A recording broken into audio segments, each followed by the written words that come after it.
What if the fairy tale wasn't just polished? What if it was recalculated, rewritten, and quietly re-aged before the world ever noticed? What if the number attached to one of the most dissected women on the planet wasn't just a birthday but a pressure point? Because this isn't some lazy internet whisper that popped up overnight and fizzled out by morning. This is a thread people have been tugging at for years. A thread that leads back to a single printed page, a handful of old photographs, a silent ex-husband, and a father who suddenly loses clarity when one very specific question enters the room. Grandchildren for the very first time while he still has the chance. Thomas was admitted to hospital back in May last year when he suffered. This is, one of the first times you've sort of been able to hear how angry she is. Took it to TV show sets where he worked as a lighting designer.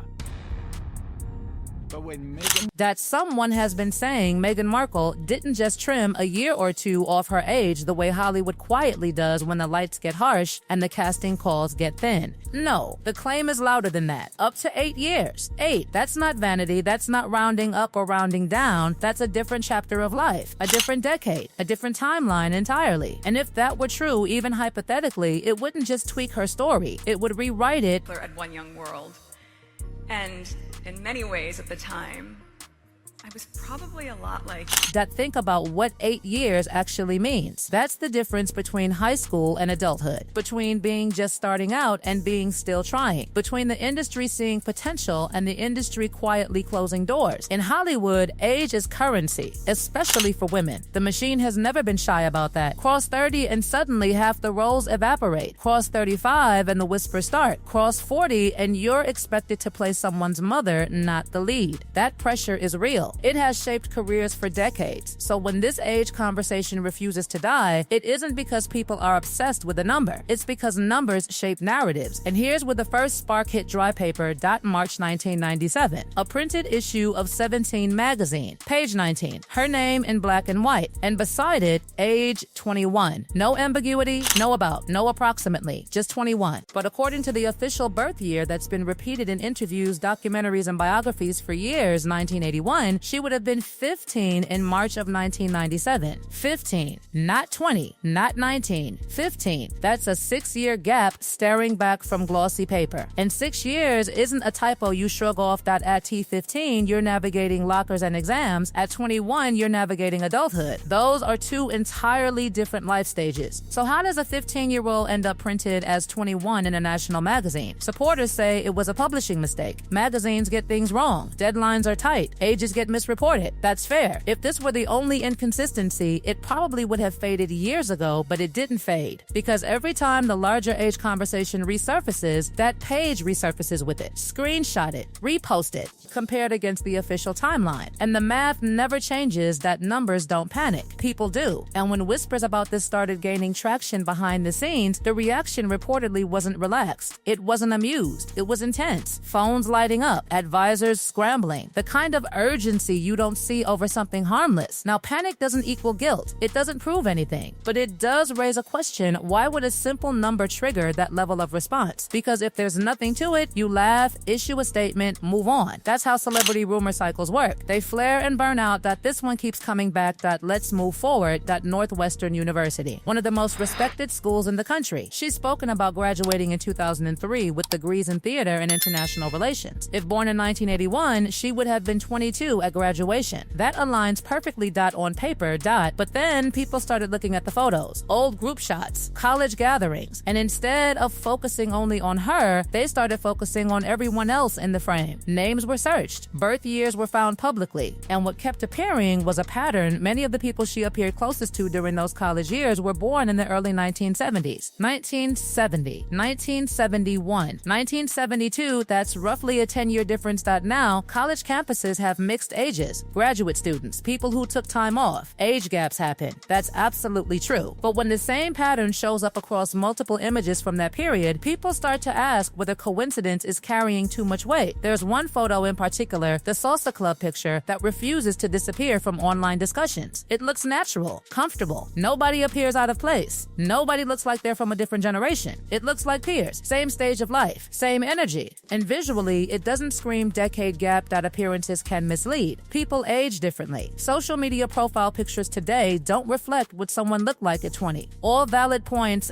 but again, it's the layering, magazine page, college photos, timeline math, then the career years, before royalty, before global attention, before the wedding watched by billions. There was Deal or No Deal in 2006, holding a briefcase, smiling under studio lights, trying to build something bigger. If born in 1981, she would have been 25 at the time. That makes sense. 25 is young, still climbing, still building. That's a narrative people understand and root for, but if the alternative timeline some skeptics whisper about were true, if she were actually in her early 30s then, that same image shifts slightly. It becomes less young actress paying her dues and more woman still fighting for breakthrough. Subtle difference. But in Hollywood, subtle differences matter. Then, 2011. Suits. A legitimate television role that gave her visibility and stability. Officially, she was 30 when she landed it. Again, perfectly normal. Plenty of careers launch at 30, but if she were closer to her late 30s at that moment, the career arc feels different. Slower, harder, more uphill. That doesn't diminish achievement, but it changes perception. And perception is everything in entertainment, because age doesn't just sit quietly beside your name in this industry, it frames your story. And then there's Trevor Engelson, her first husband, married in 2011, divorced by 2013, a working Hollywood producer who understands how narratives are shaped and protected, born in 1976. If she was born in 1981, he was 5 years older. Completely ordinary, but if the whispered alternative timeline held any truth, that gap shrinks, nearly disappears. He has stayed silent, not a denial, not a confirmation, not even a dismissive laugh in an interview. And some people said that silence means nothing. Maturity, distance, privacy. That's reasonable. Others say in Hollywood, silence can be strategic. He shared years of her life, private years, pre-royal years. And in an industry where information is currency, sustained silence carries weight, not because of what he said, because of what he didn't. And then came May 19th, 2018. 0.2 billion people watched the wedding that across every headline, every broadcast, every chyron, age 36.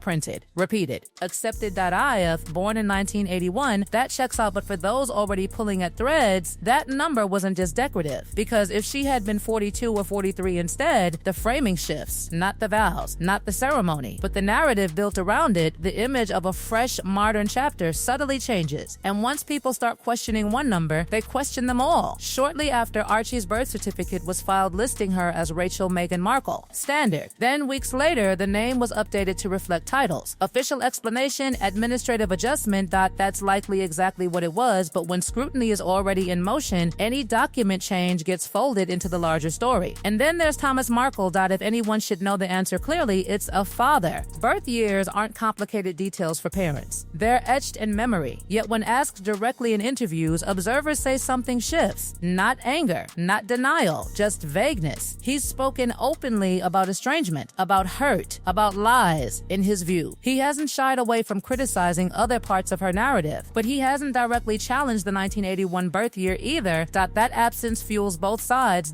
One side says because it's accurate. The other says because something about it is uncomfortable. And so the conversation remains suspended. Magazine page. College peers. Career timing. Silent X. Vague father. Wedding age. Document adjustments. None of these individually prove anything. That's important. The official birth year remains 1981. Nothing has overturned it. But layered together, they create something people can't quite ignore. Because this isn't just about age anymore, it's about storytelling. It's about how much of what we believe about public figures comes from carefully constructed timelines that we rarely question. And it's about whether the version presented to the world is the full version or simply the most strategic one. Right now, the record stands. The math on paper is unchanged, but the questions haven't disappeared. And until they do, people will keep lining up screenshots, comparing dates, and asking why certain details never sit perfectly still. And here's where the temperature of this whole story quietly rises, because the longer this conversation lives, the less it feels like a random rumor and the more it feels like a stress test on something bigger. Credibility, not just of a date, not just of a document, but of an entire carefully presented life story that millions have consumed without without ever thinking to double-check the math. Because once you've seen the 1997 magazine page, once you've looked at the college photos, once you've heard how intense the behind-the-scenes reaction reportedly was when the whispers gained traction, you can't unsee it. You can't unknow it. It just sits there in the back of your mind. And what makes this so combustible is that Meghan has never been someone who avoided telling her story. Quite the opposite. She's spoken openly about childhood, about ambition, about struggle, about feeling like an outsider, about carving her own path. That openness is part of what built her connection with people in the first place. Vulnerability makes you relatable. It makes you human, but here's the uncomfortable twist the skeptics keep circling back to. What if the most relatable parts of the story were also the most strategically shaped? Because age doesn't just affect casting calls. It affects perception. It affects sympathy. It affects how the world frames your rise. A woman who breaks through in her late 20s feels different from a woman who breaks through in her late 30s. Not less talented, not less deserving, just different in narrative weight. And narrative is power that lets talk about timing. If the official 1981 birth year is correct, everything flows neatly. High school in the mid-90s. College graduation in 2003 at 22. Deal or no deal at 25. Suits at 30. Wedding at 36. It's smooth, linear, marketable. But if, and this is the word that keeps everything technically unproven, if the birth year were earlier, that neat flow starts to wrinkle. College would have happened later than presented. Early career years stretch longer. Breakthrough arrives later. The fairy tale chapter begins at a different life stage that every celebrity brand is built. Every narrative is shaped. The only difference is how seamless the shaping appears. If the official timeline is entirely accurate, then this entire controversy becomes a case study in how relentless public scrutiny can twist coincidence into suspicion. But if even a small adjustment existed somewhere in the early days, if a number was once presented differently and later corrected or streamlined, then the persistence of this rumor makes sense. Right now, the record says 1981. Right now, the wedding age stands at 36. Right now, the graduation math lines up on paper. But the internet never closes a tab. It leaves it open. It refreshes it. It revisits it every few months. And every time the topic resurfaces, it brings with it the same core question. Is the timeline exactly as we've been told? Or is it simply the version that stuck? That's the tension that keeps this alive. Not outrage. Not proof. Not confession. Uncertainty. And uncertainty is louder than certainty in the digital age. Because when a story has even one loose thread, people will keep pulling gently, carefully, curiously. Not because they hate, not because they worship, but because they want alignment. They want the numbers to sit still. And until every piece feels immovable, this conversation won't disappear. It will resurface. It will be dissected. It will be debated. Maybe someday something definitive will settle it. Maybe not. But for now, the official timeline stands, and the questions stand beside it. And that's where this story rests. Balance between documented record and persistent doubt, between public narrative and private reality, between what's printed and what's pondered. The fairy tale remains intact on the surface. The math remains intact on paper, but in the corners of the internet, people are still counting.